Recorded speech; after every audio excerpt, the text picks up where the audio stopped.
What's up, everybody? Steve D'Angelo, Fantasy Savvy, back for another live high stakes draft. This time we're doing FFPC Big Gorilla. They changed the name. Last year it was the Fantasy Pros Championship. Got my little plaque here. Shout out to Anthony Servino for getting me that. So I did about 5 of these last year, 4 or 5 of these. I won 2 of them. So you guys are going to get all the details on this contest. It's the biggest contest out of all the high stakes between NFC and RT and FFWC. I think there's like 14,000 total teams. So they pay $1 million though to the winner. So it is the Big Gorilla this year, kind of like the new name. Better than they had the Fantasy Pros and it was the Football Guys Championship, but now it's the Big Gorilla. So we're going to go 20 rounds tonight in the Big Gorilla tight end premium. And bringing up the draft board here. I already picked. I had the 4th pick. I took Jahmyr Gibbs. I was between him and Saquon. Really like Saquon. I'm not worried about all the carries last year and, him wearing out. I mean, it's certainly possible, but I think Saquon's going to have another very beautiful season. I like where he's at in his career. I think he's matured a lot as a player. He's obviously a little bit of a different person, from where he was as a rookie. He's a much better situation as well, had a career season. So, but I go Jahmyr Gibbs. He's on the thumb. Jahmyr Gibbs now, last year was unbelievable. We'll see if he even gets more usage this year over Montgomery. Could absolutely go nuclear, as they say. So that's the first pick. Again, tight end premium, 20 rounds. In this format, you're starting a quarterback, 2 running backs, 2 receivers, 2 flex, a tight end, kicker, defense. So you can start up to 3 tight ends. You can start up to 4 receivers or 4 running backs, whatever you prefer. Again, pays, I'm going to show this breakdown here, pays $1 million to the champ. Second is 150,000, third is 50. And it pays all the way down to the prizes, down to, let's see, pretty good, down to 800th, where you get a free best ball entry, and then 201st to 650th, you get a free entry into this contest. So, good chance to, get your money back at least. If you win your league, I believe it's 1,500. 1,500 cash, or you can get a free entry to the main event. And then, of course, if you finish first or second, you're going to qualify into the championship round, which is pretty cool. And then also, too, they're doing a promo, I think, until June 30th or the first 200 teams. I don't know if they had, that max yet, but they're doing an extra promo with this early rampage where they're paying. This is for the championship round as well. So if you finish first or second, you get this in addition to the championship round prizes, which I went over here, going from first all the way down to 800 spots. You get this early rampage, which is cool. You get first place gets 10. That goes down to 30th place as well. So that's pretty cool. If you sign up now, I don't know if that's maxed out or yet, but at least goes, if not, it goes to June 30th. All right. So I'm going to bring up the draft board. FFPC, very, very popular format amongst a lot of sharp players. What's the sharpest site? Is it here's the draft board here. Is it FFPC? I like this Big Gorilla, pretty cool. Is it FFPC? Is it NFC? Is it FWC? Is it RT? I think NFC probably has the best players, but they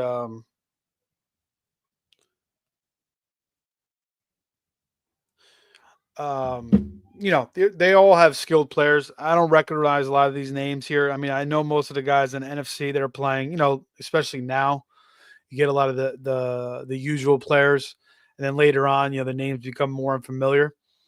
I don't really recognize a lot of the names here, but Fantasy Sopranos, I like that name. Obviously, a great show for years and years. He takes CeeDee Lamb, and we'll see what he follows up with. So what am I going to be looking at here? I'm up next. And Lad McConkey, AJ Brown, Rashi Rice, JSN. Certainly some nice receivers. I do like myself some Bucky Irving. I do like Lad a lot too. I could take Kittle. We already have Bowers and McBride off the board. Obviously, Kittle is kind of like the last stud tight end. I think there's a little bit of a drop off there. Kittle, I think, has tight end one upside. If I don't take him here, I'm probably not going to get him.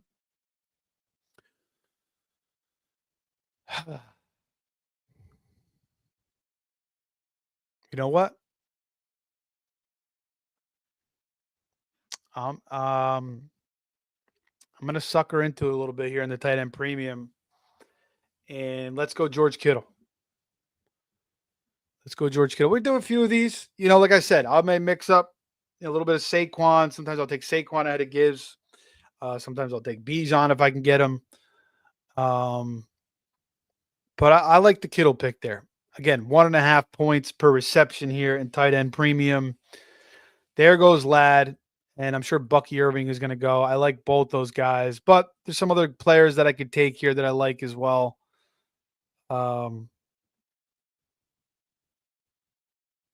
Let's see what's up to me here in the third round. This is not third round reversal. NFC is third round reversal. That's the only site that does that. So I don't have to worry about that here. JSN still sitting there. T. Higgins, like that a lot. I would go after him if he's still there. Probably need to grab a receiver here. I'm going to wait on quarterback. I've been getting a lot of Josh Allen early. I haven't got Lamar yet in the drafts I've been doing.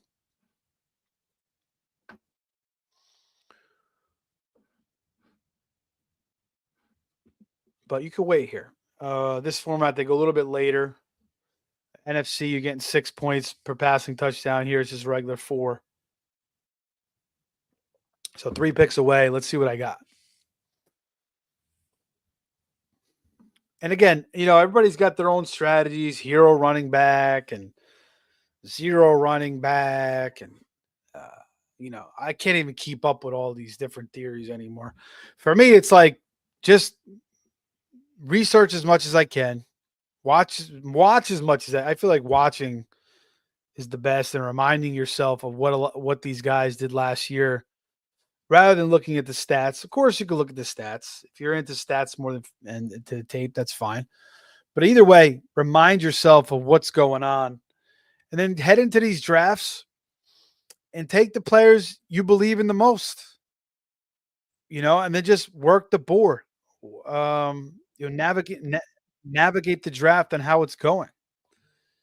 You know, I mean, you know, 0 running back and hero running back. I don't know, all these different strategies. It just makes me dizzy. So I just like to just play it. Just throw me in there and let me just swim around the obstacles. And I'll just eat up the best things I could eat. And that's kind of what I like to do. If that makes sense. All right. So do I want to go JSN or T. Higgins here? Man, I like T. Higgins so much with Burrow. But you know what? I did take JSN in another league. I don't want to take a running back.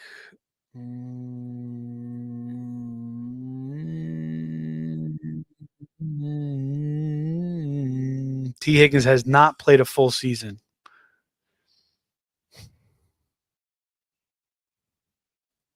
We're gonna go Ninja. I feel like I kind of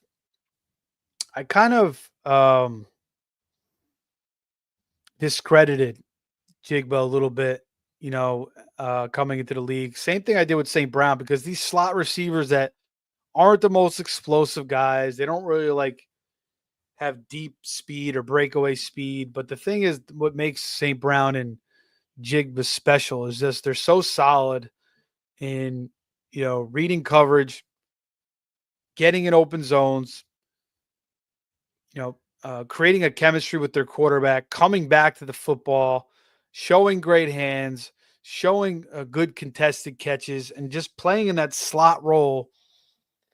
You know, So we lose Geno Smith, we get Sam Darnold, but to me, I think they're very, very close personally. Both guys that the Jets the Jets drafted. I could have went Josh Allen there too, but like I said, I have a different strategy in this draft. Both guys that the Jets drafted that took a little while for their careers to resurrect. Now, Geno, a couple years ago, threw 30 touchdowns, and the last 2 years he faltered, but JSN had a big time year. Sam Darnold resurrected his career last year in a great, great situation, but it's not as good as it was last year. The offensive line's probably not going to be as good, but I still feel like he can make JSN productive. And JSN is, with no DK there now, should be the main target. So T. Higgins, I love. I mean, we haven't seen a full season out of T. Higgins. So a full season with him and Burrow, what does that look like? I mean, that could look like 1,500 yards and like 15, 16 touchdowns. Like that's the potential with T. Higgins. So, it's very close. I mean, personally, I probably prefer T. Higgins a little bit more, but I just usually would take a T. Higgins there. So kind of switching it up. I want to show a little bit more respect to JSN because I think he really deserves it. I like I went back and watched all his targets last year, and I really liked his game more than I realized. So that's what I'm talking about when just going back and reminding yourself of what these guys have done. And if you have any biases or maybe you like certain guys, than others, then just go back and try to watch as much as you can and get as much clarity as you can. I really think that's a helpful process. And trust your own instincts, and then trust some experts. There's so many on Twitter, you'll make yourself dizzy.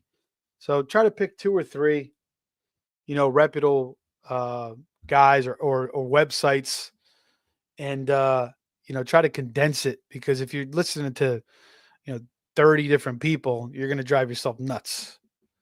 And if you're on Twitter, there's so many different takes. There's so many hyperbole takes. It'll drive you nuts. So it's not always a good place. So that's why I just say stick to your own instincts and have fun with it and trust your own process. Because if you're right, if you believe in a guy and you're right, that's a good feeling.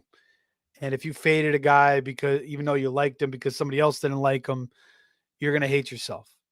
So the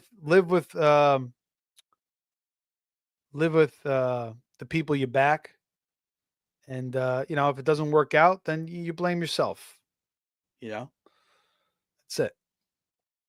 And just get better the following year. Learn from your mistakes. All right. So we start with in a tight end premium, Jahmyr Gibbs, George Kittle, JSN. Not too bad. Some of the builds here so far, Demons 2, Jamar Chase, Bucky Irving, Kyron, nice start. Crash and Burn, Bijan Rashi, Chase Brown, nice start. All good starts. I mean, I have no qualms really about any of these starts so far. Team 3 is nice, Team 5 is nice, Team 6, Team 7. I mean, yeah, all good starts. Let's see how the rest of the draft plays out. It looks like Team 12 is being auto-picked. He's got stars, but he still has Trey McBride, Amon-Ra, Harrison, James Cook, so not bad there. Although I still feel like Harrison is being overdrafted. I don't know if he belongs in the third round. Back end of the first round last year, he kind of burnt everybody. But maybe, he's bulking up. I'm sure he worked like a maniac with his father to get better on all the nuances of playing receiver in the NFL. I just don't know if he has the most ideal quarterback paired along with him in Kyler Murray. I think Kyler Murray is just him and McBride, that connection is just more conducive to success than him and Harrison. Harrison would if he had a Stafford or a Rodgers or something like that, I feel like he'd be better off. So Josh Allen and Lamar, the only two quarterbacks gone so far. You guys want to share anything? You want to talk about anything? Let me know. I'm up again, and we got Joe Carlton in the chat saying Team 3 is an animal. All right, let's see what we're looking at here. Jaden Daniels goes.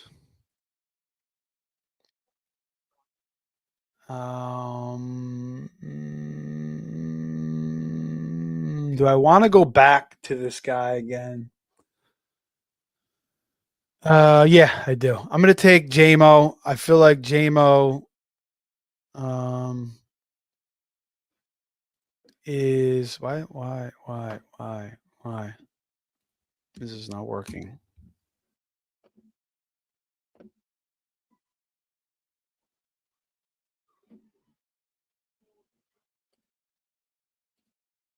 Who did they give me? I feel like my board froze. I don't know why.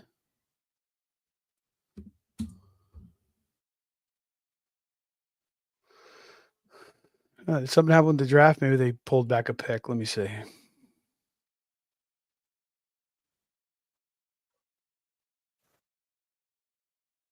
All right, something happened there. I don't know what that was about. The draft froze up.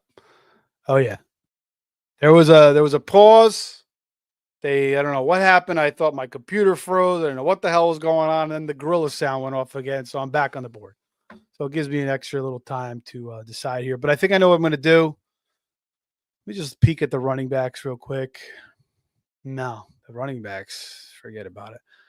I'm going with a guy I think can just explode this year. When I watch him, like I watch Worthy's tape, and then I watch JMO's tape, and JMO looks like he's running at a different speed than Worthy, and Worthy was like the fastest guy in the combine last year. So again, 40 times are different when you're in pads. And JMO, dude, this guy's different.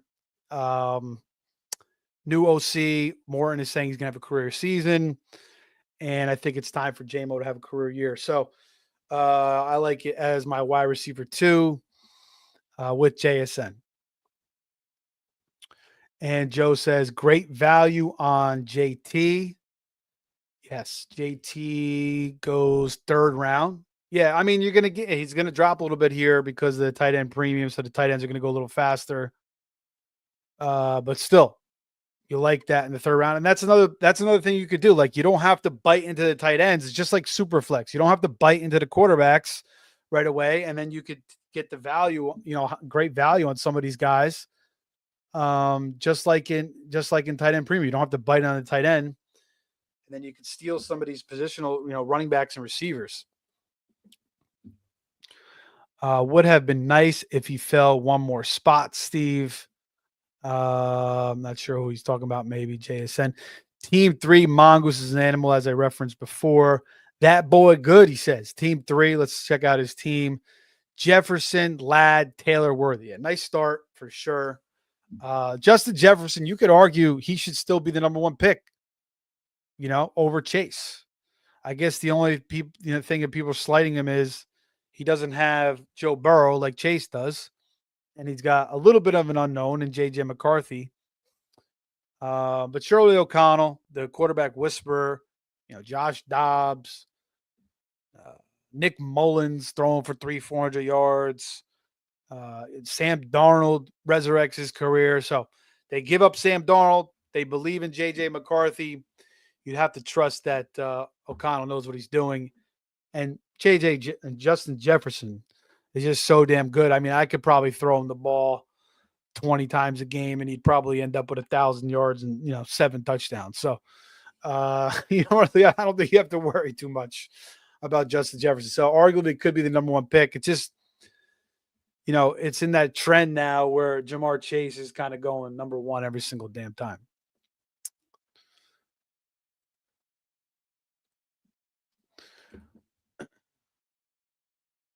All right, Chuba Hubbard goes. Back on the clock. Still not crazy about the running backs that are on the board here. The quarterbacks, I'm going to wait as well. And I'm going to take another receiver. Um,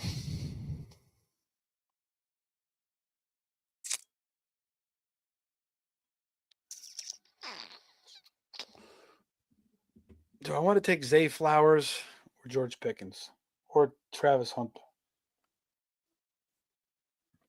I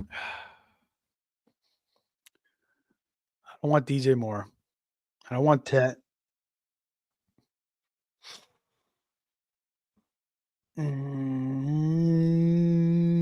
I'm going to go George Pickens as my wide receiver 3. Always like George Pickens, a little bit of a head case. Another Steelers receiver getting thrown out. You could list them off. Martavis Bryant, Plaxico Burress, Antonio Brown. There's a couple more that I'm probably not remembering. But George Pickens is the latest one. And I think he ends up in the best situation he's ever been in.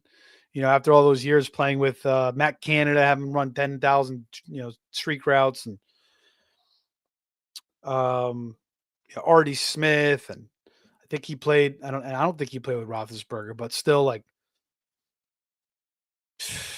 dust at quarterback. Kenny Pickett, freaking Russell Wilson. Way past his prime. So, and then they're taking Pickens off the field. Even when Fields was in there, Pickens was paying only 60% of the snaps a lot of the times. I think he was missing. He was late to practices and stuff. So, they were kind of disciplining him under the radar a little bit. So, Dak certainly he's not the fantasy quarterback he used to be because he doesn't run as much anymore. But he could still sling the rock. And now he's got another great option just besides CD. So things are going to open up a little bit more. They're going to pass the ball a decent amount. Their running game isn't the best. New coach, new coaching tree there. No more McCarthy.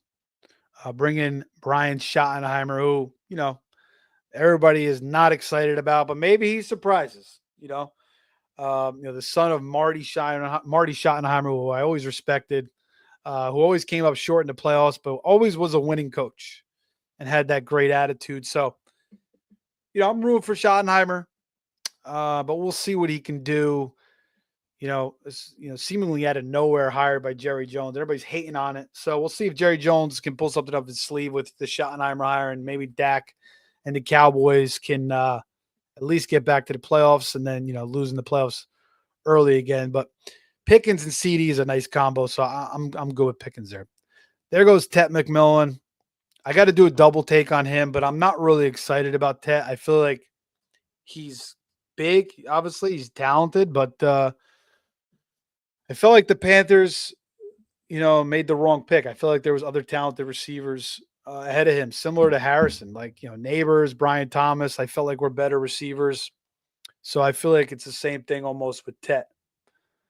I think there's better receivers this year as well. So let's see what's headed back to me in round 6.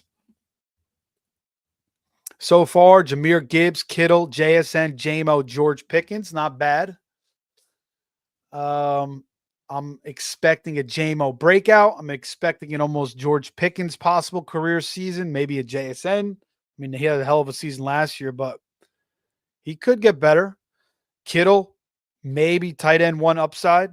Maybe not blocking as much this year. No more Debo. Maybe they want to, rest CMC a little bit more this year, keep him more fresh. That means more Kittle in the passing game. And then Jahmyr Gibbs,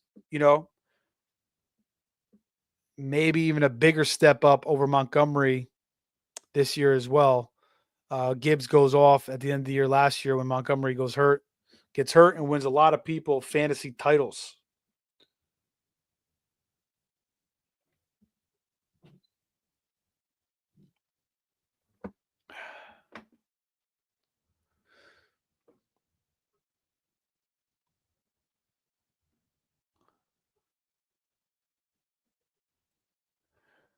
Joe says, not just this draft, he is one of the best on FFPC. I didn't even know that, Joe. I'm not, like I said, I'm not even familiar with a lot of these guys. Mongooses, I don't even know who it is. Let me know who it is. But yeah, I like his start for sure. And then Joe says, Pickens in a great spot with CD taking top coverage. Yeah, I agree. And hopefully they get a little more, in the past, again, Matt Canada had him running all those streaks, running all those deep routes. Pickens, again, got to work on his route running. He gets a little lazy sometimes running out there, but maybe CD kind of, he sees CD and they kind of motivate each other to be at their very best.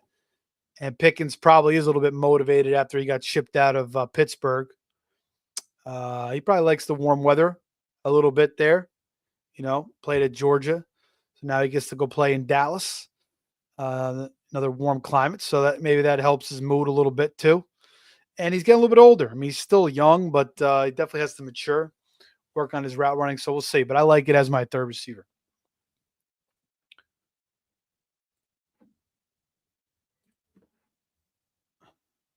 All right, double bogey brigade.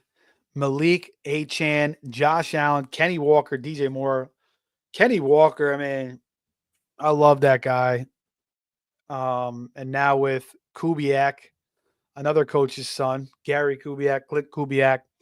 Look at all the success Kamara had last year in that system. Kenny Walker, he just needs to stay on the field. I mean, it's just been a damn shame. He can't stay healthy. He's already struggling with something. So he plays 17 games. Watch out. All right. Chris Olave.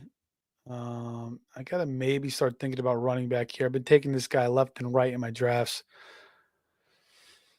All right. I said I would take him if he was still there. And I want to start taking some of this guy because I haven't been taking him yet. And I'm looking for upside. I'm looking for explosion. I like the TJ Hawkinson pick there. Underrated a little bit this year. Again, TJ Hawkinson in this format was going like second round, third round. Now he's going to the sixth round, which, he could give. I mean, technically, TJ Hawkinson has tight end one upside. He's that talented. Again, he tore his knee up. Now he's 2 years removed from it. So TJ Hawkinson, I really like him. I got to start getting him as well. But I said if this guy was now, it's tough, man, because he got Jalen Waddle there. Shit. I don't trust Tua though. Break, man.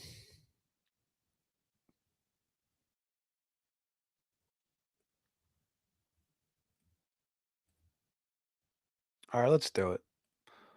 Let's take Travis Hunter. I mean, he's different. He's explosive. The only thing that worries me about Hunter is limited snaps on offense because they're going to want him to play corner. And I feel like he might shine at corner so much and he might be so important at cornerback that they may say, listen, you're making big ass plays for us on offense, but you're making better plays on defense and the rest of our cornerbacks aren't stepping up. We need you more on defense. So that's the risk of taking Hunter. Like legitimately they could use him more on defense than offense. So it's a risky pick. But it's also, a pick with immense upside because he could absolutely explode onto the scene. And, Brian Thomas is in the way. Jalen Waddle, I would usually like taking there. But again, Tua kind of holds him back. All those passes to freaking Achane and Jonnu Smith last year. I mean, there was so many times it's like 3rd and 9, 3rd and 8, and he's just checking down to Devin Achane and not getting the first down. I mean, like you have Jalen Waddle and Tyreek Hill, so it's just too many checkdowns for Tua. And, obviously Achane, most of his fantasy value last year came from how many damn passes he caught. Same with Jonnu Smith. So many passes. Jonnu played well, and Jonnu is, underrated player. But you have Jalen Waddle and Tyreek Hill, and I just think Tua doesn't really totally fit those two. He doesn't have the best arm. If they had more of a strong arm quarterback to kind of get the ball in those tight spaces and down the field more, these guys will be a lot better. And Jalen Waddle is still there. So I could possibly still take him. There's a running back I want to take too, though, and I only have one. You could start 4 receivers in this format. There goes Mark Andrews. Let me look at the quarterbacks. The quarterbacks are still sitting plentiful for the most part. I feel fine there. I feel like I got to take Waddle here.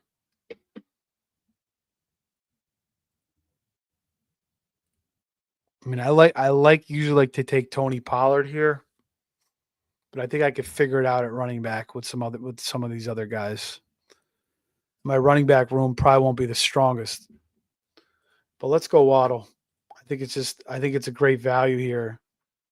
In the 7th round. I mean, again, Jalen Waddle, round 2, round 3 usually, and now you're getting him in round 7. So I like that a lot.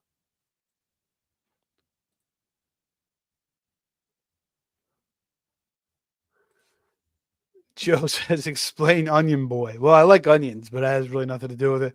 I don't know, man. I just make up all these crazy names. If you notice my names, I just kind of throw these names and nobody knows what the hell's going on. I kind of like to throw people off a little bit with that. So I just throw anything out there, some crazy ass name. But I do like some onions. Joe says Swift, DeAndre Swift. You know I'm anti-Bears, man.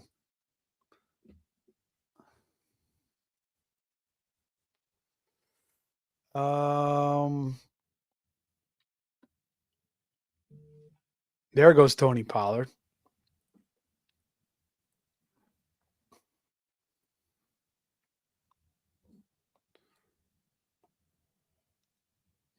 A little bit of a run on running backs here again.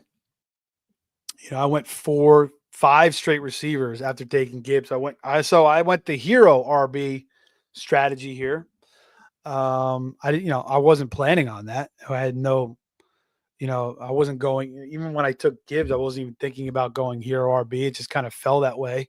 And again, that's kind of what I do when I get into these drafts. I don't really go in with any strategy. I just play the board and just, maneuver around the obstacles and just take the best player available for the most part and try to balance my teams the right way. And that's it. I try to just make sure my teams are properly balanced. And I have good depth at, most of the positions or all the positions if I can. And that's kind of how I draft. I'm not looking for a 0 RB or a hero RB or, anything in specific. I just I'm always looking for the best players on the board. And what I feel most comfortable with at that time. And again, I do a lot of these too. So, if you're only doing a couple leagues, you probably want to just stick to your guns as much as you can. Like I like to mix things up a little bit. Like normally I wouldn't take JSN or Travis Hunter. JMO I like a lot though. Gibbs obviously will be a slam pick for me almost every time. And then Waddle, I'm not too excited about him because of Tua, but I really like the value.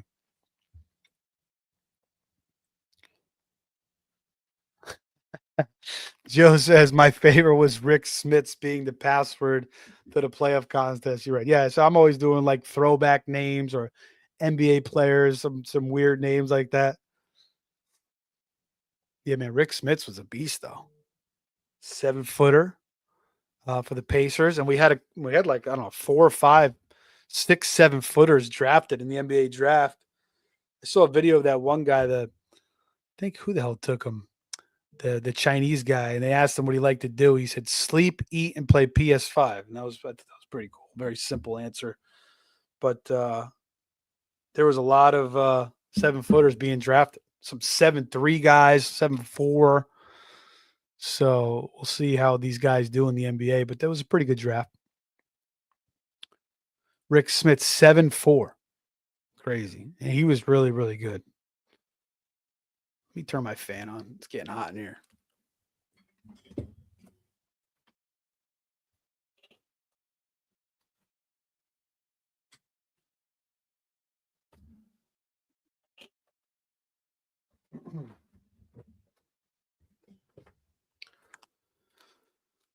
All right. Ducati, Trey McBride, St. Brown, Harrison Cook.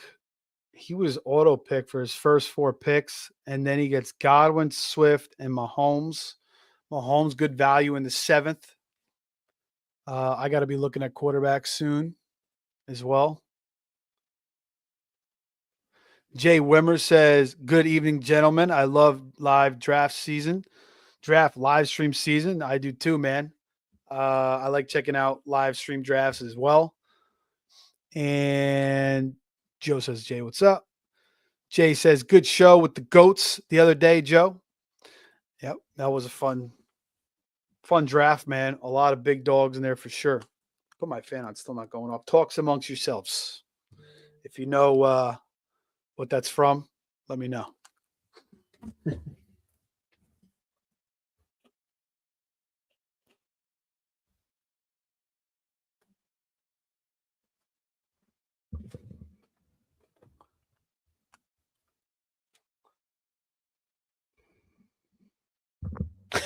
Jay says, "I'm feeling for Clem."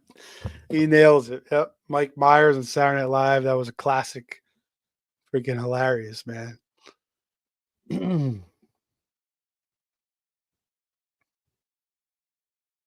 JD and Dan are my favorite listen. Yeah, I've been watching a lot of those shows too, man. Very good. The Draft Room Baller has been pumping out a lot of good stuff. Dan was in a couple leagues I was in last year. I think one or two maybe on NFC. All right. Monkey Slapper. Christian McCaffrey, Brian Thomas, T. Higgins, Mike Evans. Wow, this is a nice little start. I like those first four picks. Obviously, we'll see what Kelsey can do. Not the biggest of Dunze and Bears backer. But McCaffrey, man, if he could return to prominence with Brian Thomas and T. Higgins plays a full season with Mike Evans, that could be a nasty start.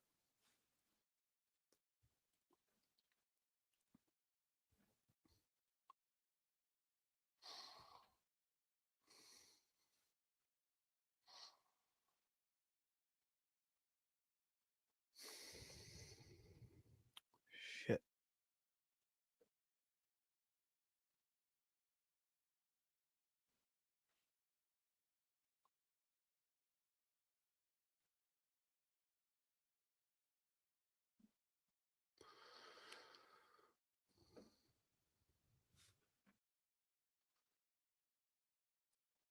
All right. Let's see what we got here.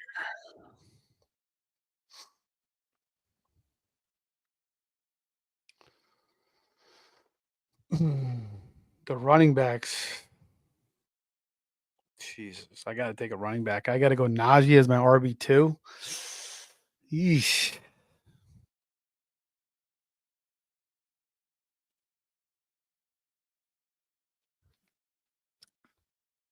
Let's see.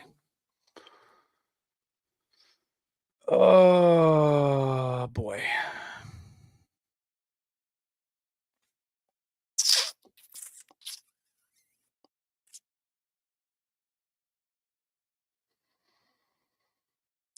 Do I want to go tight end here?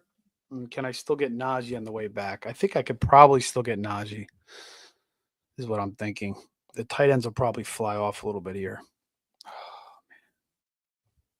But I need a quarterback too.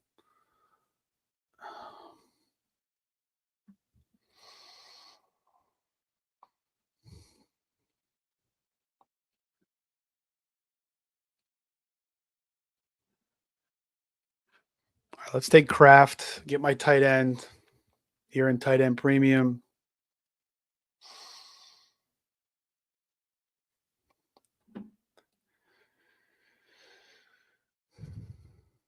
And let's see what running back I could get. Hopefully I can land Najee. But you still got Dobbins, you still got Stevenson, who Stevenson's getting like no respect at all. Like they're just going to use Trevion Henderson all day long. I still think Stevenson's going to have a nice role there.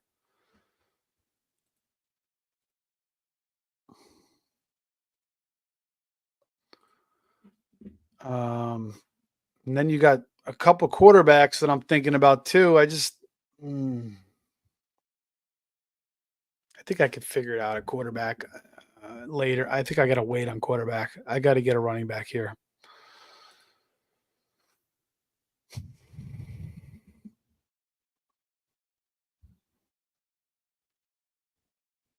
I don't know. I don't know what I'm going to do here.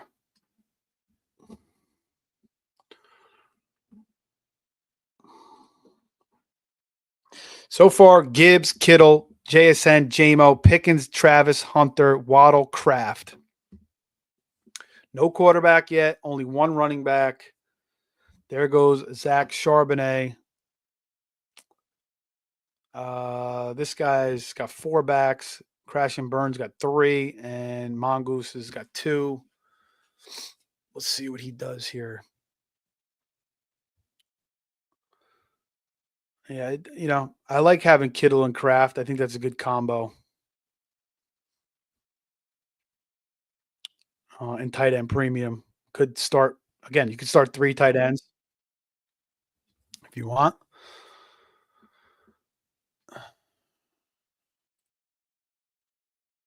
But maybe I should have held off on Kraft and got my quarterback to balance my team a little bit better.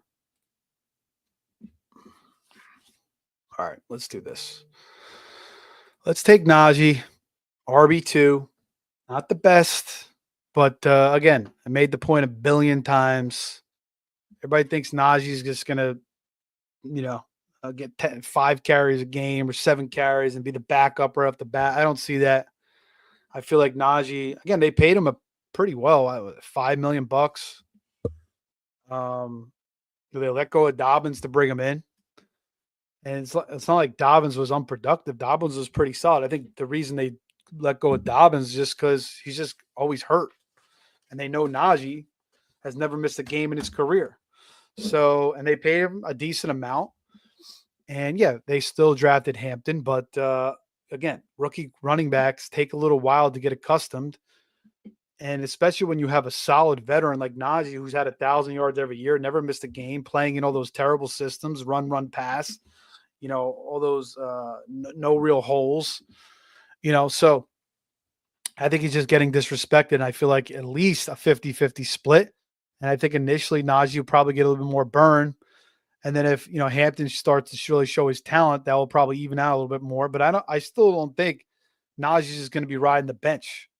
I just think he's been too consistent and too productive in his career to be a backup, in Hampton's first year. So I think the value with Najee in the 9th round is pretty solid. For your second running. I mean, not ideally for your RB2, more an RB3, but in my case, this is what I had to deal with. Now there's a couple of quarterbacks that I want to get on the way back. We'll see if they fall. Based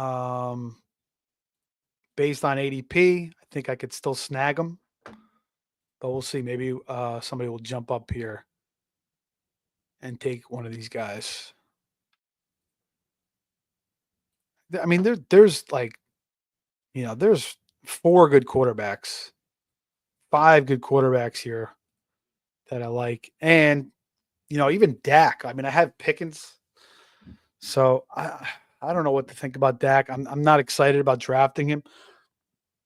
But I mean, he's got CD and he's got Pickens. So I mean, could Dak throw 35 touchdowns or 30 touchdowns and have 4,000, 4,000, 4,500 yards? Yeah, maybe run for another 200-300 and 2, 3, 4 touchdowns.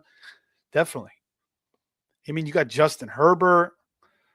He's probably going to run more. They've already talked about that. I mean, again, he probably would have ran more last year if he didn't have that plantar fasciitis to start the year.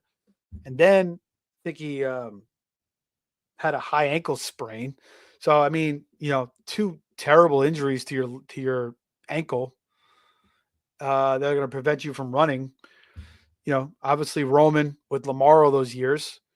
And Herbert can run. So I feel like Herbert's going to give you more rushing upside this year. And they add Trey Harris, who I think is a nice weapon. And Hampton now, and the offensive line is going to be more improved. Second year.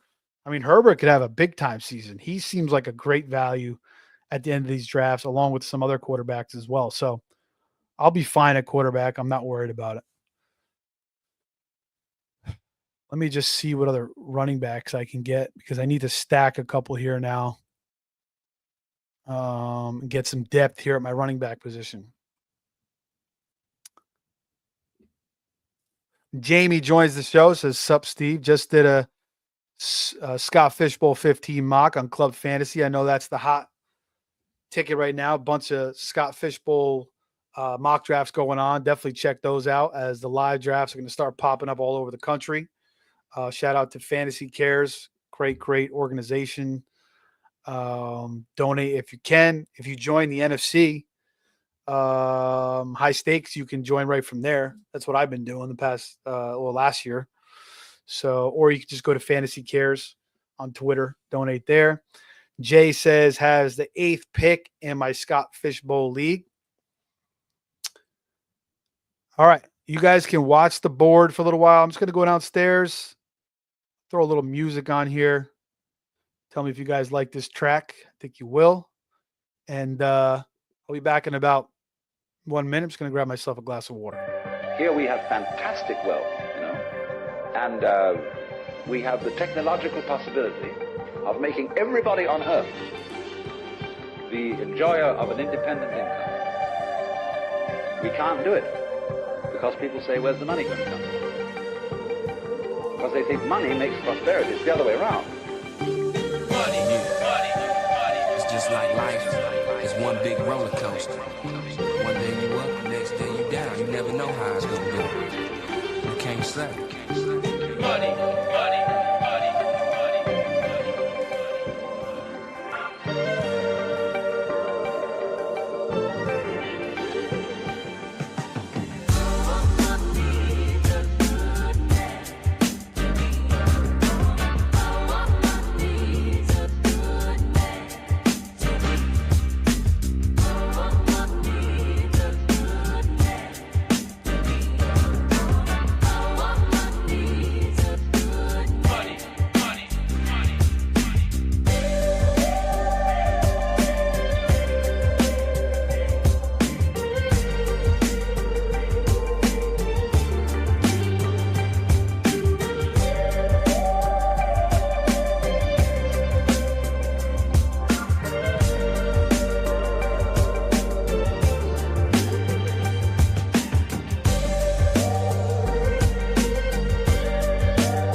All right, I'm back.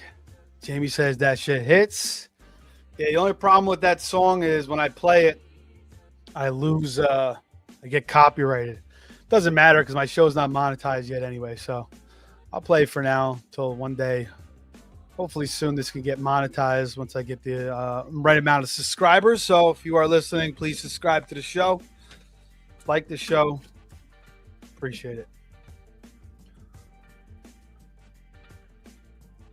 All right.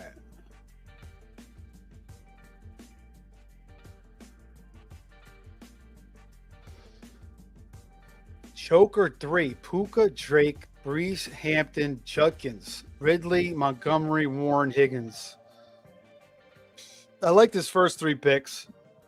I got to be honest, I'm not going to be drafting Hampton because I think he's just going too early, and there's other guys that I like over him. And yet again, I consider the Najee factor. And Judkins, I don't know. I'm not all the way there with him. I feel like Jerome Ford is going to be in the way. I don't know. Maybe I'm crazy. Maybe I'm discounting Judkins too much, but I don't know. I got to watch him again. I wasn't like overly impressed by him. I don't know. I got to watch him again though before I make my final assessment. And it's not the best situation there in Cleveland, obviously. I don't think Dylan Sampson's going to do too much though, so it's probably going to be him and Ford getting most of the burn.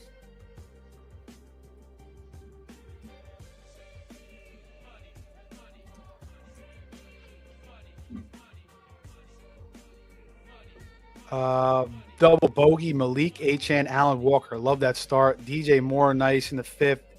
And Shakir, I like his start. And now he's got a triple stack with Allen. with Shakir and Coleman. So I like that as well. I still don't have a quarterback. The quarterbacks are still all sitting on the board. So I got my choice of whoever the hell I want at this point.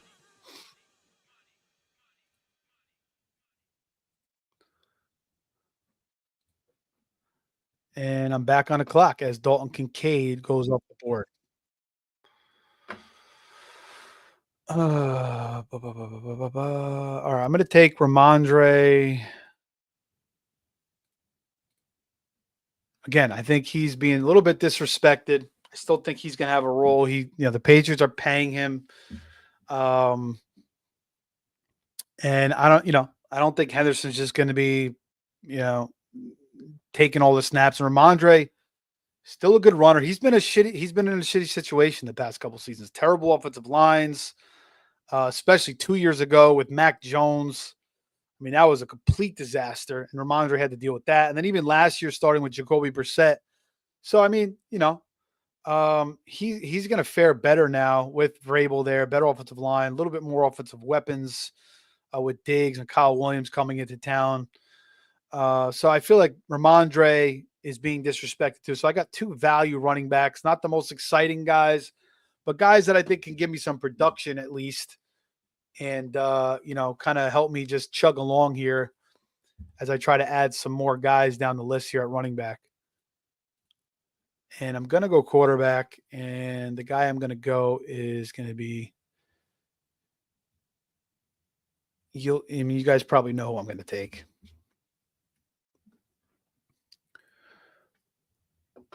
But I mean, there's 5 or 6 solid quarterbacks on the board here that I would really feel comfortable with any one of them. I mean, Baker Mayfield, his career, I mean, ever since the beginning, the rough start, I mean, he's just in a zone. And now you bring in Ibuka, and I don't care. I don't think much is going to change with Liam Cohen leaving. He already lost 2 coordinators 2 years in a row. I don't think it's gonna matter. He's still got his boys there. He's gonna get Godwin back. I feel like Godwin's gonna be a good value. Again, they paid Godwin all that money, and so they knew he was still dealing with an injury. They still paid him, so I feel like Godwin's gonna come back. I think Godwin's gonna be okay. I think people are a little too scared, so that news is gonna change. I think at some point, and Godwin's gonna shoot up in ADP. And then Ibuka may take a little bit of a hit. We'll see. But I feel like Godwin right now is a pretty nice value. All right, round 11. Again, 20 rounds. We'll see how many more we go. Maybe we'll go a couple more rounds here before we wrap this baby up. Almost 11 o'clock here on Friday night. Hopefully everybody had a good Friday night. You have a nice little weekend planned. I'll be heading out back up to New Jersey on Tuesday, so probably won't be live streaming for a couple weeks. I might do some videos, though. Probably get those in if I can. We'll see how I'm going to be bouncing all around. I don't know how much free time I'm going to have, so if not, I'll see you guys in 2 weeks. That's when I'm going to try to do another show. Joe and I may do a live best ball draft before I leave as well. All right, let's see. Man, Brandon Ayuk, Trey Harris, Shaheed. Some good receivers here on the board still. And there goes Mayfield. So the quarterback run is going to happen. I'm going to take Justin Fields. A lot of upside there with Justin Fields. Again, one of 3 quarterbacks in the history of the NFL that's run for 1,000 yards. So whether you think he sucks as an NFL quarterback or not, he certainly does not suck as a fantasy quarterback. The only downside you could say is maybe he loses his job to Tyrod Taylor, but he really would have to face plant, and I just don't see that happening. He'll maintain the job throughout the season, and then depending on how he does, the Jets will assess if they want to bring him back or not. I think they, as a Fields kind of I'm more of a believer in him in fantasy. I do see the struggles in the NFL. I think a lot of them are overstated, though. The one thing I do think is, not even the processing the defense is. I think I think there's I don't know. There's something going on where he's a little too lackadaisical. He just kind of like is just a little too slow moving sometimes, and like he gets strip sacked or he misses the guy open or there's been a lot of games where like he starts out hot and then in the second half he kind of just gets really inconsistent and he's had a lot of trouble like in like the fourth quarter like making comebacks leading winning drives. So I think that's where he needs to get better at, create a little bit more urgency. And, maybe that's obviously has something to do with, defense is just changing things up on him and he's not adjusting and reading the defense properly. It certainly could be the case. But that's the one knock I've seen on him is that, like, he just hasn't been able to pull off a lot of wins because he hasn't been able to stay consistent throughout the game where he'll be like red hot for a couple quarters, maybe 3 quarters. And then in the fourth quarter, he'll be bad. Or maybe like he'll start really slow and then get hot too late in the game. So he just got to be more consistent throughout the game. But I think now that he's already lost his job in Chicago, last year what happened in Pittsburgh, I think he's in a good spot in his career with Aaron Glenn, a guy that really, really believes in him, a guy that's going to give him the full shot. So it's a brand new start for Justin Fields. And obviously as a Jet fan, I'm hoping for the best. And I think that the Jets can win a max of 10 games this year. I really do, looking at their schedule. Now it's the Jets. They're always going to let you down. They're always going to be a disappointment. And I usually know better to not get my hopes up, but my hopes are up this year because of the quarterback. And the coach, also Aaron Glenn. I love Aaron Glenn, former Jet player. And I just love his culture, his demeanor, and and what he's going to bring to this team. So I'm excited for the Jets this year. I'm really, really going to be amped up about them, and I think they can win 10 games. I'm going to bet they're over. I think Justin Fields' rushing prop is 550 yards. I mean, I think he ran for almost 500 or 450 last year in 10 games. And then 2 years ago, he ran for, 713 games or 800. So he plays a full season. He's going to blow past that. So that's one prop I like a lot. I'm going to be betting on the Justin Fields over rushing yards.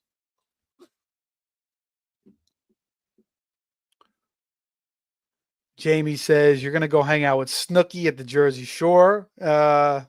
Maybe like 15 years ago. Maybe. Now it's more like take the kids to the boardwalk, win the kids some prizes, get them some pizza, take them on the rides. But that's the one thing about the Jersey Shore. You got the boardwalks, and you really can't find that in a lot of places. On the East Coast, Northeast, you find that. Of course, you get it in other spots too along the country, but not like where you have this huge boardwalk with all these games. It's just a total different atmosphere.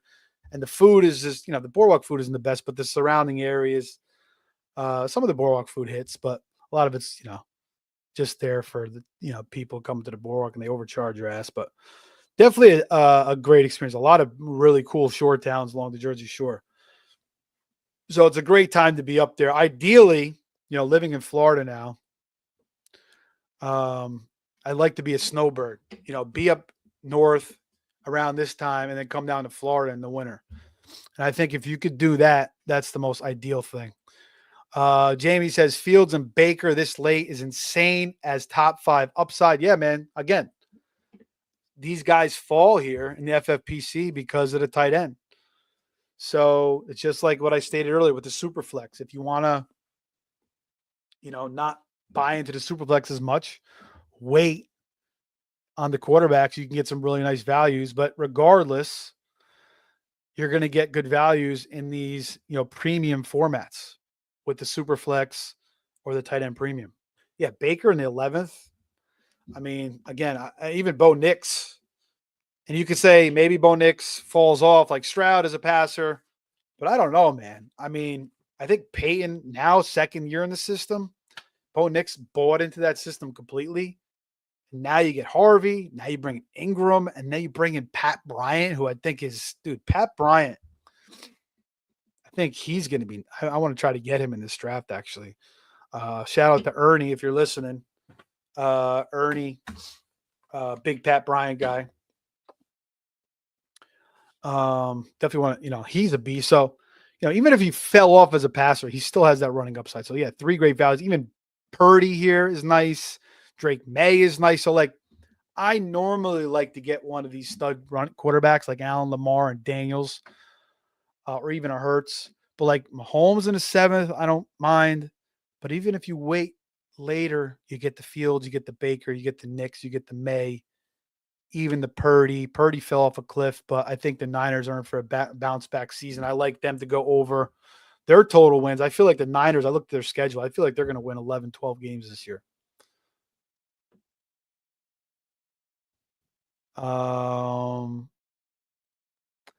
Jay Wimmer says Knicks moved up to QB7 tonight. He got taken in the 13th as QB12 in the Gorilla I did on Wednesday. Yeah. Knicks, again, like Jay says here, has the rushing floor that Stroud doesn't. Yeah, that's what I was going to say. That's the difference between Stroud and Knicks. Shit, I'm on the clock. What am I looking at here? Still, I have 3 running backs. Let me see what receivers are out there. Rashid Shaheed, Trey Harris. I mean, I keep taking Shaheed in this spot. I got to get a running back, 4th running back. The running backs are kind of hit. All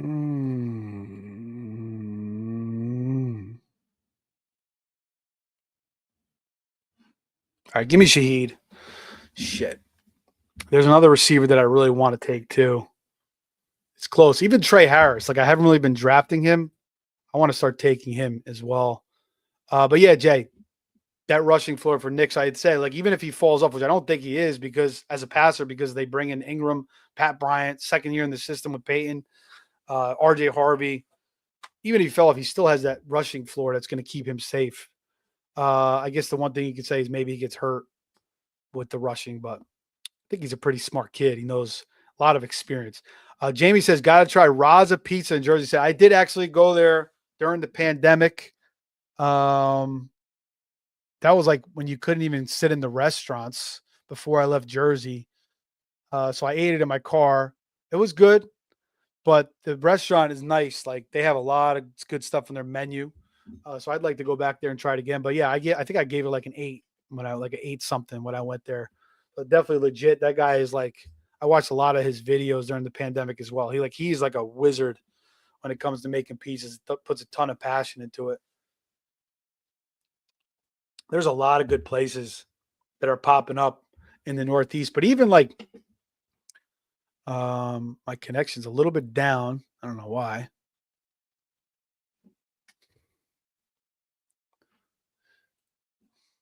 But even like, anywhere in the country, even in Florida, it's getting better.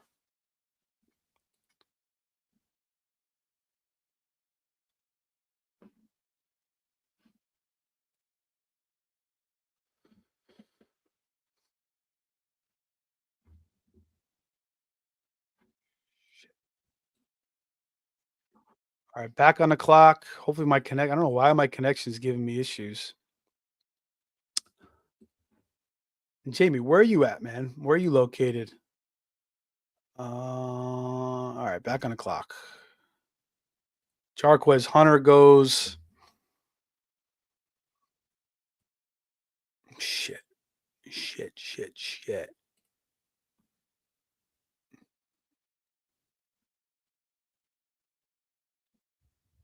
You know what? I'll take Nick Chubb. I'm going with the veteran, old running backs. I just heard somewhere today that, and I like the Marshall and Lloyd and Jarquez Hunter picks. I heard somewhere today where somebody was saying Nick Chubb may not even make the team.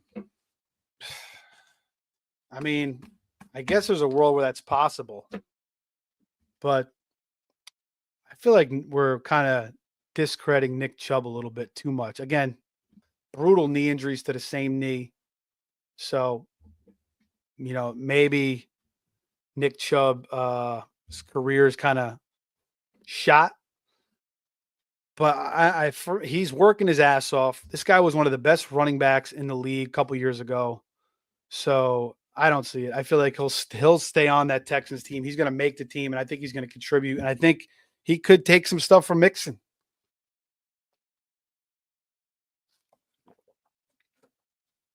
I really do.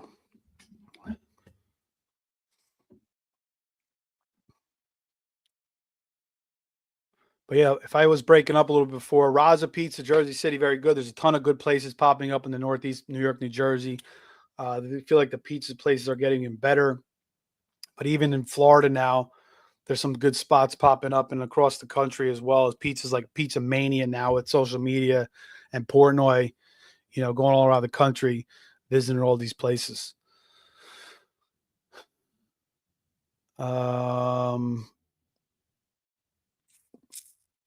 right, so some of these builds here, there goes the CD Dak Prescott stack. So get CD with number 1 pick, then he doesn't have to take Dak to the 13th, but he's also got Jaden Daniels, who I like that because, Daniels actually bought a couple of his rookie cards today. I was in the mall, bought one for $15. Another one I think was $90, but I feel like Daniels, man, he's going to have a great career. But the one thing you could say is maybe, last year he had that game against Carolina where he kind of hurt his rib on that big run, and it kind of wasn't the same for like a month. And then, once he healed up, he kind of got back to what he was doing. But that's a risk with him, a little bit lighter. Although he put on some pounds, which could help. But that's the one risk with Daniel. So you get a good little handcuff there with Dak Prescott. So I don't mind that. And again, when it comes to drafting quarterbacks in these drafts, I feel like, if you have one of the studs, you could just stick with the one, but you want to see how many running quarterbacks are being taken. Because, like, if you're down to, like, Joe Flacco or Aaron Rodgers, not many quarterbacks, a lot of guys are taking 2 quarterbacks or maybe 3 quarterbacks, then you want to grab one just to, have some insurance because you don't want to be left with, a quarterback injury, and have to scramble for, some of these bums that are out there. And especially if you're going to get into the championship round, you want to make sure you have a good backup quarterback or at least someone serviceable. Brashard Smith, Jarquez Hunter, 2 rookies I've been taking a lot. Again, Brashard Smith, I think Reed wants him to be the Jerick McKinnon. Jarquez Hunter, I really, really like his talent a lot. Blake Corum, like nobody wants Blake Corum. Who the hell knows? Maybe Blake Corum is still the second guy there. But I do think Jarquez Hunter is, from what I've seen, I think he's more talented. Rookie out of Auburn. He kind of reminds me of a J.K. Dobbins, Kyron type player. So I think he kind of fits the mold. So I don't know. We'll see how they feel about Corum this year. We don't know. It's going to be an interesting battle between those two.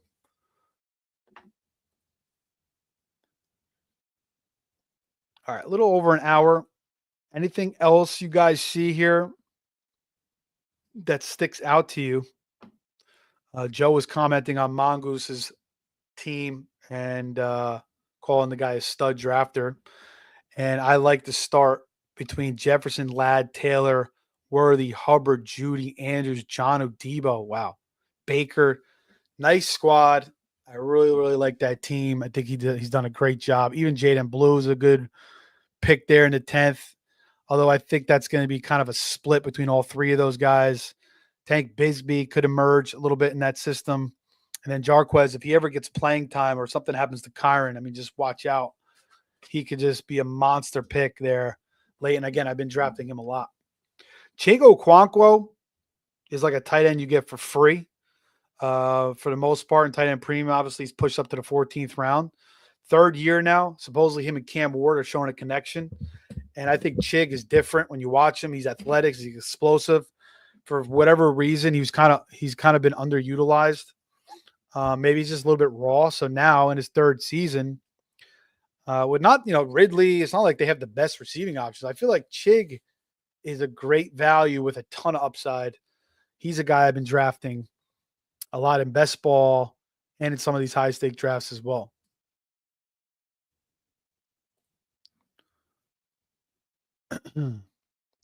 Fly Eagles Fly says Sutton's price is a steal. Where did Sutton go off? Sutton's another guy that's underrated. People don't get excited about Cortland Sutton, but he's a 6'3" physical receiver, double digit touchdowns back to back years, or 2 years ago, 10 touchdowns. Did he have 10 touchdowns last year? I know he had over 1,000 yards, but certainly had a nice season. And I'm back on the board, and my guy is still sitting there. I'm happy about that. The running backs are kind of hit, man. Actually, there's a couple here that I like. So let's go. There's a tight end I'm going to take later too. But let's get Jack Betch. I love this kid. And I like Pat Bryant too. I want to start getting some Pat Bryant. But Betch, man, I like both of these rookies. Like, I think both of these rookies are going to have really good careers. Betch, I'm really excited about. I feel like this guy's made to play football. So it's a little crowded there. Bowers, Myers, Genty. But I think Geno Smith's going to have a nice season there. They got the Brady, Brady in the mix there. It's like a little bit of a mentor probably. And a coach along with Pete Carroll. So Betch, man, I like him a lot. I'm really, really excited for his career. Pat Bryant too. I think that was a slam pick for Denver. I think I'm good at receiver though. But sometimes I like to take the best player, what I think is the best player on the board. I have 4 running backs. I have 3, very, very unsexy running backs with Najee, Ramondre, Nick Chubb. My running back room is not looking great. And I normally like to have a little bit more of a stronger running back room. But again, I mix things up, kind of play the board at the time. And again, normally I'm not going after Hunter and JSN, but depending where they go, I kind of like it. And, I do a lot of these drafts, and both guys are certainly solid. Again, the one concern I have with Hunter is I feel like he's so good at corner that the Jags may just need to use him there more, and he won't get as much playing time as anticipated on the offensive side of the ball. But yeah, Cortland Sutton, definitely undervalued player. I really like him. I thought he was going to have a nice season last year when people, were a little bit on Mims and, kind of discrediting him a little bit. Certainly had a nice season, and I think he'll have another nice year. 5th round is solid for him for sure. DJ Moore as well, as Wimmers points out, another nice value in the 5th round. And back on the board. Oh my God, Pat Bryant is still there. I mean, should I just continue to stack receivers I like? These running backs aren't going anywhere. I mean, these running backs aren't going anywhere. I could take. There's another tight end that I like that I'm going to take later. I got my quarterback. I could take another one later. So I'm not taking a defense. That's not my style. I like to stream defenses. You'll see defenses go around this time now. I'm a streamer. Let's take Pat Bryant. Bang. Love it. I feel like my receiver room is pretty sick. Fly Eagles Fly says Trey Benson. Yeah, I like Trey a lot last year. I like his talent. And, Connor's just still in the way. It's kind of like that Frank Gore thing. Frank Gore was just in the way for all those years, like even like to his early 30s, kept these rookies behind him. And I feel like Connor is just, he's still really good. And I think it might take another year for Trey Benson. Again, I keep bringing up the point, like it took 3 years for Derrick Henry to finally break out. Playing behind DeMarco Murray, who was obviously very good. And then even the third year with Deion Lewis. Henry wasn't getting all the carry. Then people were calling Henry a bust. Remember that? People were like, Henry's not going to be good in the NFL. He falls down too easily. He doesn't catch passes. So, the fantasy community just too obsessed with the PPR and and they just ignore a guy who is 6'3", 250 that could just run a 4.5 and has unbelievable separation speed. I mean, the guy is a total anomaly, but they were more concerned that he wasn't catching passes. So anyway, I don't know even who the hell I was talking about, but I was talking about a running. Oh, Trey Benson, right? It might take him one more year, but I think Trey Benson in his second year should get more burn and should get a little bit better too in his sophomore season. Jamie says, hope Genty doesn't have a Marvin Harrison type season. I don't see that. He's going to get too much usage in that position, and he's going to be in a lot of scoring positions. So I don't see it. But I see what you're saying where, Harrison was going in the first, Genty's going in the first, but I think Genty's going to pay dividends. He'll pay off that ADP, unlike Harrison last year. And I did a lot of leagues last year, 50 leagues or 40 leagues. I had Harrison in one league. I did a Kyler Murray Harrison stack, and I called it Sticky Bandits because of Marv from Home Alone, and didn't pay off. Although my team wasn't too bad. I think I had McBride too.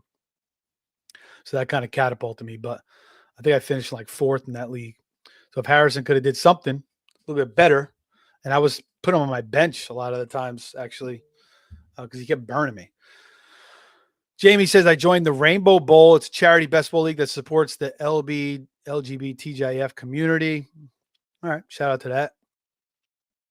If you guys want to go head into the Rainbow Bowl or whatever charity event, I think, anytime you could support a charity, playing fantasy is a good idea. I think I want to do something along those lines. Last year I played in the Raz Bowl. I believe that's a charity. 2 years ago I haven't played in the Scott Fish Bowl in a couple of years. I played 3 years ago, but I haven't been invited back.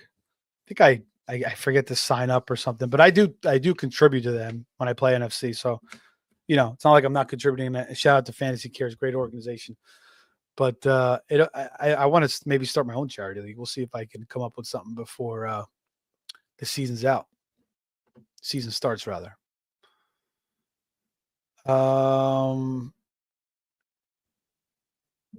Jared Goff and JJ McCarthy and Jordan Love. So he's like, all right, I'm going to nail with one of these guys. JJ McCarthy certainly could have a nice fantasy season, could run a little bit. Jordan Love, last year I thought he was a smash stash. Didn't work out that way. He hurt his MCL in that. Was it his MCL or his ankle? I think it was his MCL in that Sao Paulo game with that shitty field week 1. And then later on, I think he hurt his ankle, or it was one of those injuries went before the other. So he was kind of banged up all season. Then Christian Watson got hurt again. Dave and Wicks dropped 10,000 passes. But now they bring in Golden, Tucker Kraft again, and I took Kraft.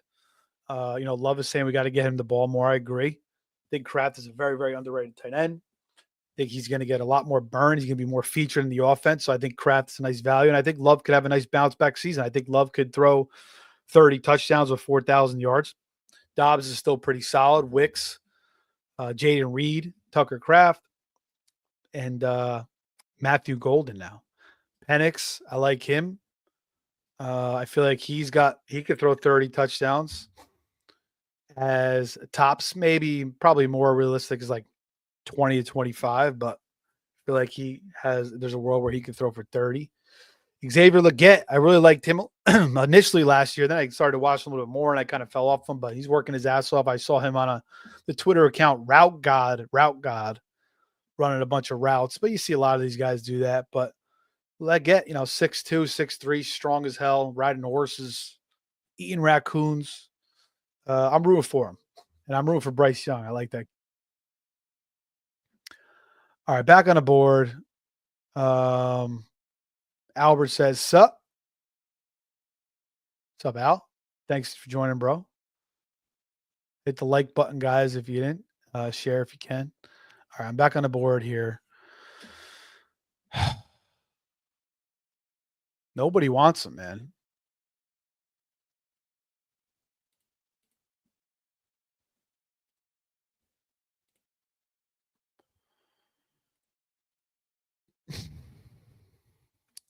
I'm gonna. You know what? I'm going with the theme here of crusty older running backs. Give me Kareem Hunt. I don't think Kareem Hunt's going away either. Pacheco again did not look the same last year. Coming back from the broken fibula. Same thing with Tony Pollard. Did not look the same. So now a year removed from that, I think Pacheco will look better.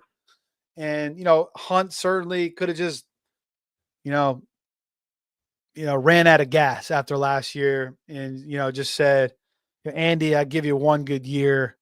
And he's starting to deliver, and maybe he just falls off the map this year, which is certainly possible. But as a depth pick, I don't mind. I got to get some upside picks here at running back, though, because I have none.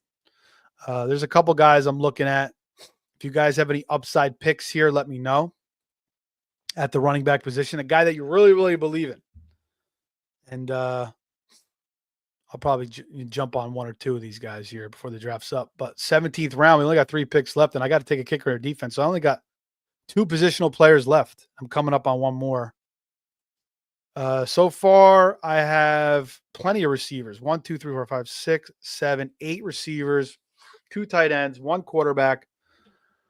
I think I got to take another quarterback, but maybe not. Jamie says, I also do the JTT Cup, the charity league similar to the Scott Fish Bowl, but for Australia. That's cool. Australia, wow. Got to put the shrimp on the Barbie and don't let the dingin eat your baby. Yeah, man. Put another shrimp on the Barbie. That's cool that the fantasy game is getting universal now, throughout the world. It's going to be crazy to see what it looks like in like 10 years from now. All right. I got an upside pick at running back here. And it's going to be Kendre Miller. We'll see how much Kamara takes this year. But I feel like Kendre, now that his arch nemesis and Dennis Allen is out of the way, keeping him in the basement. Again, Dennis Allen left. You guys remember last year about Kendre Miller and Dennis Allen? We don't know when he's coming back. I don't know if he's ever going to be able to play. We don't know what he's doing. Like, I don't know what it was with Dennis Allen. I felt like he just wanted to ride Kamara's coattails to keep his job. Meanwhile, he was riding the coattails of Sean Payton, him and Pete Carmichael. And then finally they get rid of Pete Carmichael. And then he was the last of that, regime to go. He backed up somewhere. Where did he pick back up, Dennis Allen? But anyway, he hated Kendre Miller. Once Kendre Miller goes away, they got Rizzy comes in. All of a sudden you see Kendre Miller back. And I like Kendre Miller's talent. He just hasn't stayed healthy. So, finally get a young back after taking all these crusty running backs. All right, what do we want to do here? Wow, Harold Fannin went. That was one of the picks I wanted to take at tight end. Where did he go? He went right before Kendre Miller. I like that pick a lot. Harold Fannin. If something happens to Njoku, I think Fannin can shine. May take him another year or so, but we'll see. Devin Neal says, hold my beer. I don't think so, Jamie. I like Kendre Miller over Devin Neal. But we'll see. Might be right. And then Jay goes, Bears, DC. Okay, goes to the Bears. See how they do with Dennis Allen. But he is a pretty decent defensive coordinator. Saints defense did a pretty good job for a number of years. Just like I thought Eberflus was a pretty good defensive coordinator. He's just not a good head coach. Just like, a lot of these guys are just better as coordinators. So I think Eberflus will be a decent D coordinator in Dallas. And Eberflus was doing a pretty good job, before he became head coach as the coordinator. And their defenses were pretty solid. that last couple of years. The last year with this last year with Fields, they were starting to play pretty well, and even like the second half of the season before, they were playing pretty well. And if you remember, they played the Lions really, really tough twice, like really shut down the Lions offense. The last year Fields was there, they should have beat the Lions twice. They beat them once. The first game, they were up. They had this huge lead.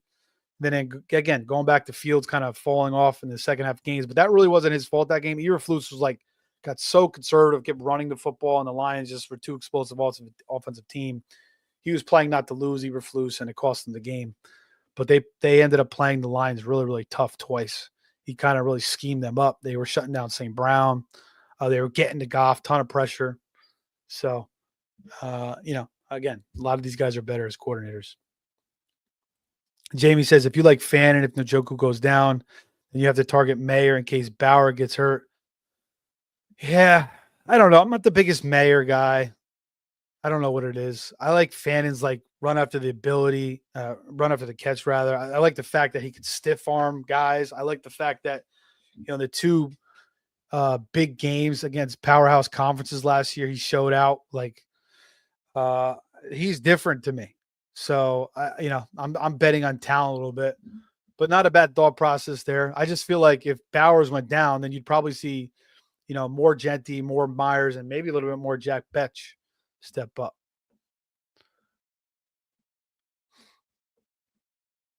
But I don't know. We'll see. Maybe the Browns run a little bit 12 personnel. Maybe Fannin, like you were saying earlier, Jamie, like a month ago, maybe they're going to start putting Fannin in the slot. You were talking about him or Deontay Johnson. Again, we keep forgetting that they have Deontay Johnson. So maybe he can resurrect his career. And Deontay Johnson came out recently and saying that, he explained something. They weren't treating him right, and they weren't giving him playing time, so he didn't feel like going out there when they called upon him. So it was kind of like, a little bit of a bad attitude. So I don't know. We'll see if he can resurrect his career. He's still a talented kid. We'll see. Kyle Manunjai from Rutgers goes.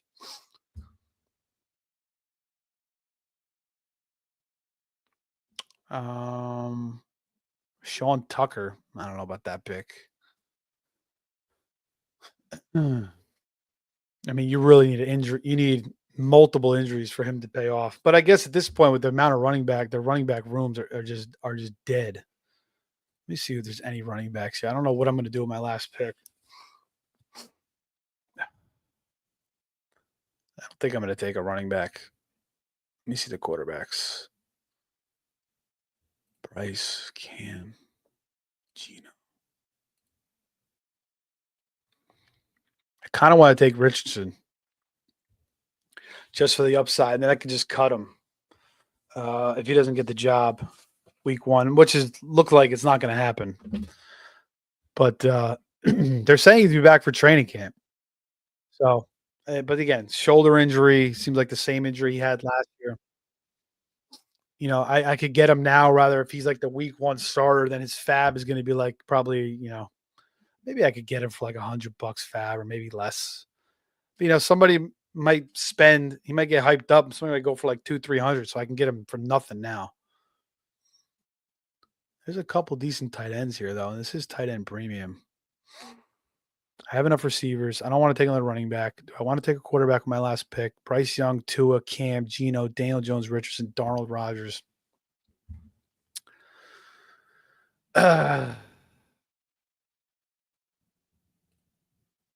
Tavian Sanders. Nah.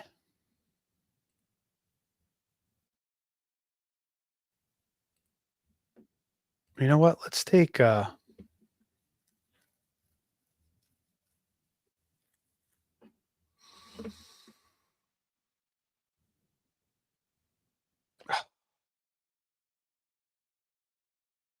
I took Cam Ward as my last positional player. I got to take a kicker in the defense now. So I got Fields and Cam Ward. I was thinking about Bryce Young.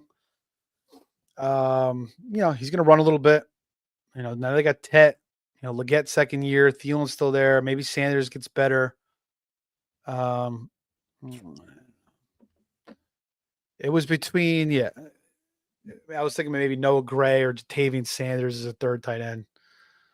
Maybe I should have grabbed another tight end, but I got Kraft and Kittle, so I think I'm okay. I could always pick one up later in the year.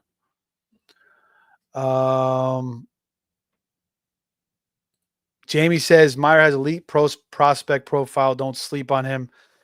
Yeah, I don't know, man. Like a lot of these Notre Dame tight ends, they're kind of just like big mofos, kind of slow moving, and I don't know. Maybe I'm discounting him, but I see what you're saying. Especially in Dynasty, Meyer could be top 12 on another team next season, possibly. Mayor says won't be a free agent until after the 2026 season, so he's got one more year there. Jay says, "All right, let's see." And again, I stream defenses, but I always take my defense before my kicker. I don't really care what I do at kicker. I've been taking Arizona. I've been taking Arizona because they're playing the Saints week 1. But we got KC, we got Buffalo's D. They don't have good matchups in week 1 though.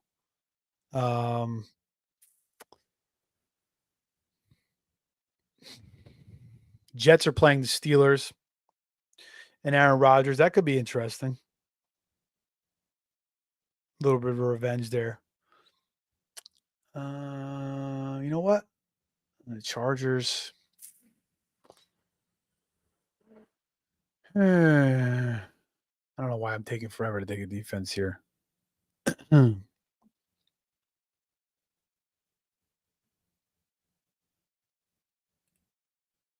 right, let's go. Let's go. I'll take Buffalo. Buffalo D.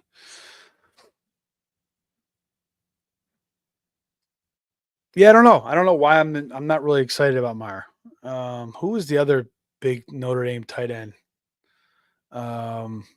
Recently, Tyler Eifert is what I'm thinking of. I mean, he had a decent career. There was another one though, I think before Meyer that I'm forgetting. It's kind of like the same thing. Big, physical, not too fast, but obviously big body guy, good 50-50 ball. I don't know. Maybe it was I think it was after Eifert, but I can't put my thumb on it.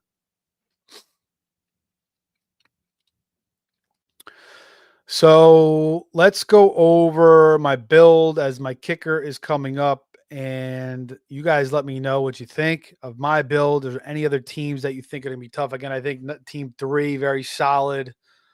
All these guys I think drafted pretty well for the most part. Chase, Bucky, Kyron, Burrow, Sutton, very nice start.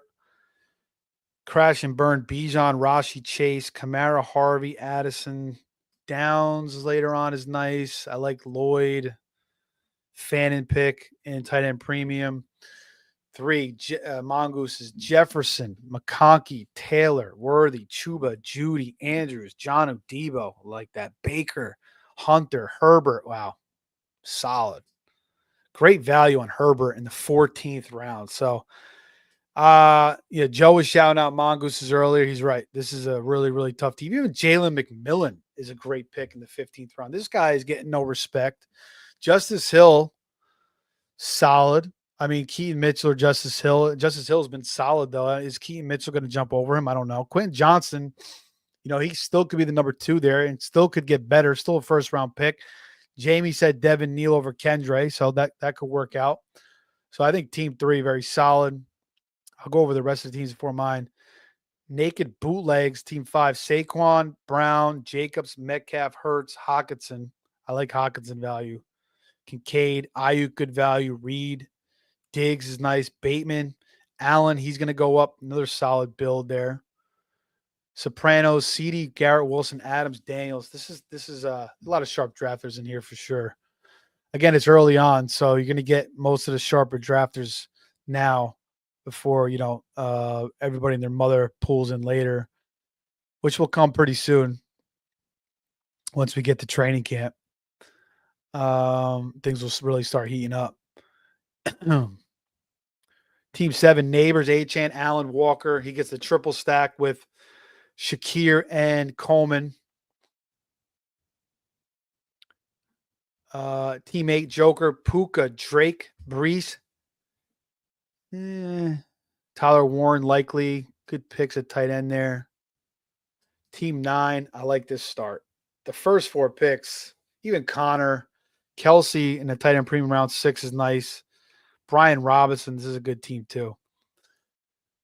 Man, I don't like my running backs after Gibbs. But you know what? I got all these guys that I think are going to get playing time. They're just not going to go nuts.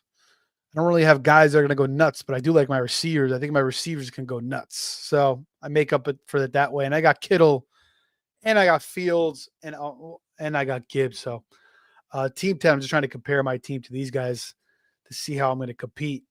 Bowers, Henry, Tyreek, McLaurin, Tet, Mixon, Jennings, Mason, pretty solid. Dobbins.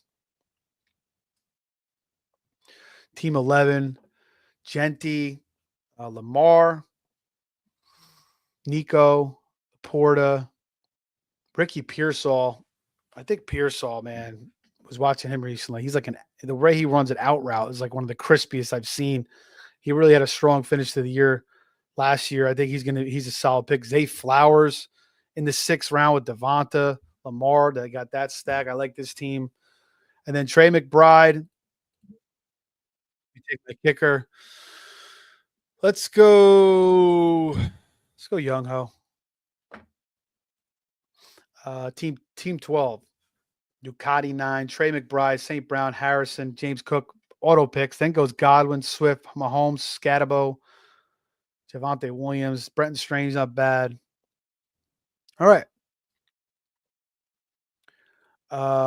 Jay says he likes Team 7. That is double bogey McGray with Neighbors, Achan, Allen, Kenny Walker, DJ Moore. I like that too. Ingram, Pollard, Shakir. I like that as well. Very, very solid. Jamie says Rudolph, Komet. Oh, yeah, Komet. That's the other one. You're right. So, yeah, Kyle Rudolph. Rudolph really didn't do too much, right? Komet's, he had that good season with Fields, but last year wasn't great. Again, similar to Meyer, kind of big body guy, not the fastest. Hey, you know who's going to smash this year at value? Roshan Johnson. We're waiting, Jamie. I mean, I liked him not as much as you. You're the king of the Roshan Johnson fan club, but I liked Roshan a lot coming out. Hasn't had a good start to his career. Again, he had that horrible concussion in his first year. Maybe that kind of messed him up. But now in this system with Ben Johnson, I got to start grabbing a little Roshan. And Jay says, how does Team 12 take TMC and Starvin Marvin, but not take Kyler? Good point. He's got both those guys. You're right. But he gets Mahomes. So, yeah, I mean, you want the stack in a huge field like this. I don't have any stacks. I have no field stack here. I probably should have went after Mason Taylor. But, you don't always have to stack. Maybe he's going to play a lot of these. But, yeah, I see what you're saying. And Kyler, though, he's been a little bit of a disappointment, not running as much. So, I don't hate it. But, yeah, I mean, that's the team that I had last year. I told you I had the triple stack with Murray, McBride, and Harrison. The one time I took Harrison, I think I finished like 4th. Because Murray, he was kind of shitty. But, was Mahomes going to lead me to the championship? No. So and then you want to get that triple stack and take the chance that Kyler is going to have a bounce back season, start running more, and get into the tournament and make it all smash together to make things a little bit easier on you. So I see what you're saying, Jay. And Jamie says, if you believe in Pearsall as wide receiver 50th, then you need to fade Ayuk, iPuke. Yeah.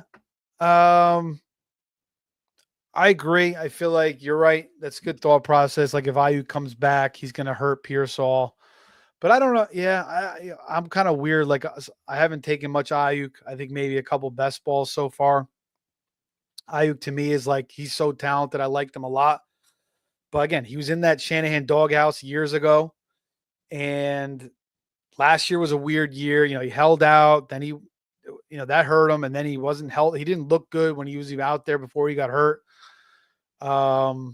So yeah, I think the vibes on Ayuk are a little bit down. I heard Saudi was complaining about something recently too. So I feel you,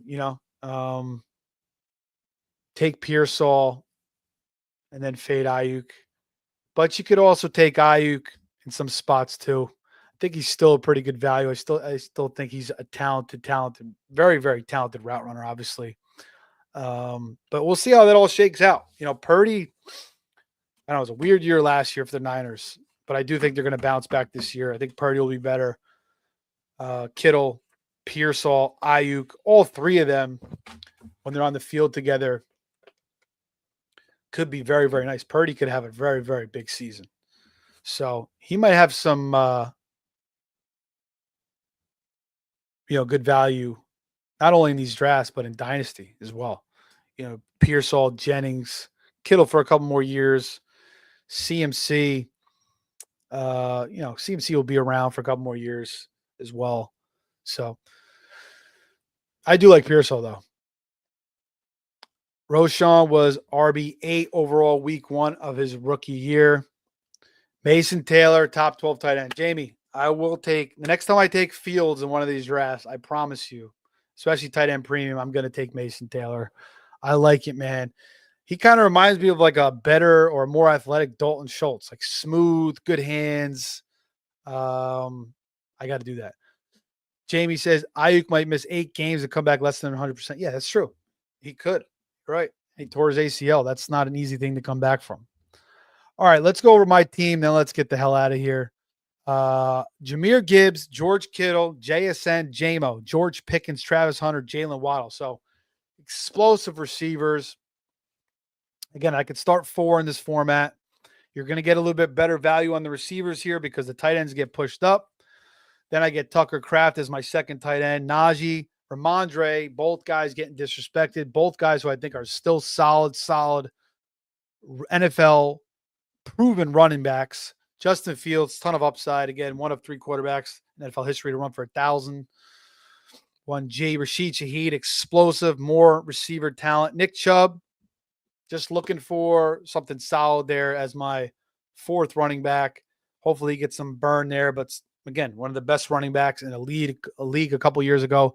Jack Betch, I love him as a rookie. I like Pat Bryant as well. So I'm excited about this receiver room. So a lot of drafts, I'll have, a stronger running back room than a receiver room, but I feel like my receiver is just knocked out of the park here.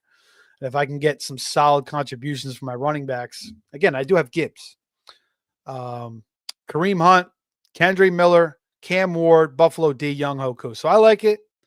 It's a little bit of different type of build for me with some of these guys.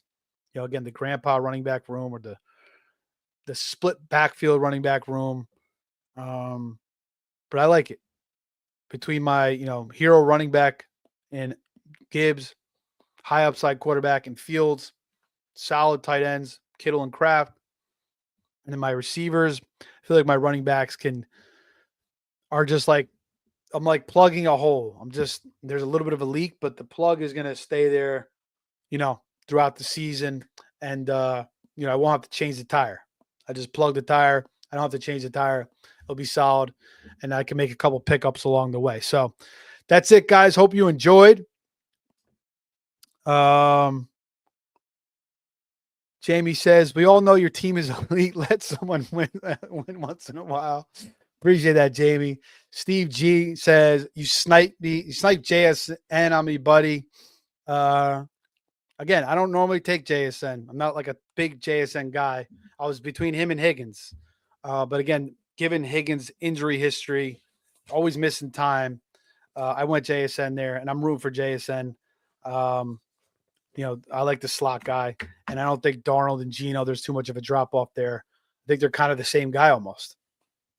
Although Darnold maybe struggles a little bit more with the offensive line than Geno did. But Geno, what did he do? He hasn't done much the past couple. Even last year, wasn't that great. And JSN had a great year. So just feed JSN. Appreciate you joining me, Steve. If you want to subscribe, man, and appreciate that. I'll be doing a lot more of these. FFPC, NFC. I'm going away for a couple weeks, but when I get back, I'll be hitting these hard.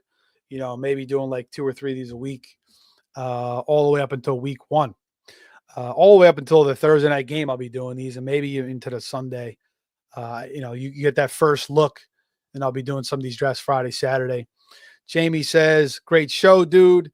Hope you could come on with you sometime. Late night draft. Yeah, man, I'd love to do that. Jamie, I'll hit you up, man. We could do, we'll figure something out. We'll do a best ball draft, or we could do a mock, or whatever you want to do, man. Steve said he subscribed. I appreciate that, brother. He was team 6. Nice, man. Sopranos. I like it, brother. I was just talking with my friends earlier today. I remember we were watching Sopranos. We used to go in my one friend's basement every Sunday to watch that. Great show. And I like your team a lot, man. I really like what you did. So thanks for joining.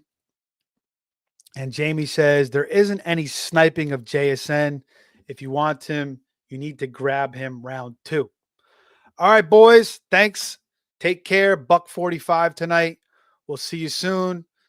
Turn on that notification so you get live updates. Yep, definitely do that. Again, follow me on X at Fantasy Savvy. And please like, subscribe, and share, and hit that notification button.